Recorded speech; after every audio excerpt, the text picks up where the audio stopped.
ፈረንሳይ አካባቢ ነው እንደገና ደውለውልኛል። እሺ አሁን ደርሰናል። ይሄ ነው የከስተመራችን ቤት። ውሻ መጣ። ምንድነው ዋናው ስራ? ሶፋው ጨርቁ ምን አይነት ጨርቅ ነው? እዚህ ጋር እናርጋት። ያን ግን በጣም አድካሚ እንደሆነ እያየሁኝ የ23 ዓመት ሶፋ አጥበናል። እውነት የመጀመሪያውን የስልክ ጥሪ አስታውሳለሁ። መገናኛ አካባቢ በጣም የሚገርምሽ ትልቁ ነጥብ ያለው እዚህ ጋር ነው። ጭራሽ አልፈረውም። ጨርቆቹን በደንብ አድርገህ ለይታቸዋል። በዛ መሰረት ታጥባለህ፣ በዛ መሰረት ታደርቃለህ። ይሄ እዚህ ውጪ ላይ ከሆነ አሁን በ30 በ40 ደቂቃ ውስጥ ደርቆ ወደ ቤት ይገባል።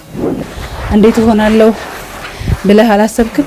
ከታክሲ ወርደሽ ተሸክመሽ እንደዚህ በትከሻው ተሸክመሽ ይሄ ትከሻ ያም የነበረ መኪና ልከራይ አካባቢ ከሰዎቹ ጥሩ ምላሽ ስታገኝ ምን አይነት ስሜት አስተናገድክ? ማንም ያመነኝ የለ ያላቸው አይሰጥሽ አያምኑትም። ሶፋ ልታጥብ እስከ 10ም 15ም በቀን ሰርታለሁ። ስራው ካደገ በኋላ እንግዲህ አሁን እዚህ ጋር እንኳን 3 ማሽኖች ነው ያለው። ቀደም ሲል ስናስገባ ብዙ ነበር ያዩት። ብዙ ማሽን አለ። ስለዚህ ስልክ የማያነሱ ሰዎች ሲገጥሟቸው ምንድን ነው የምትሆነው? ይሄ ትልቁ ኪሳራ ይሄ ነው።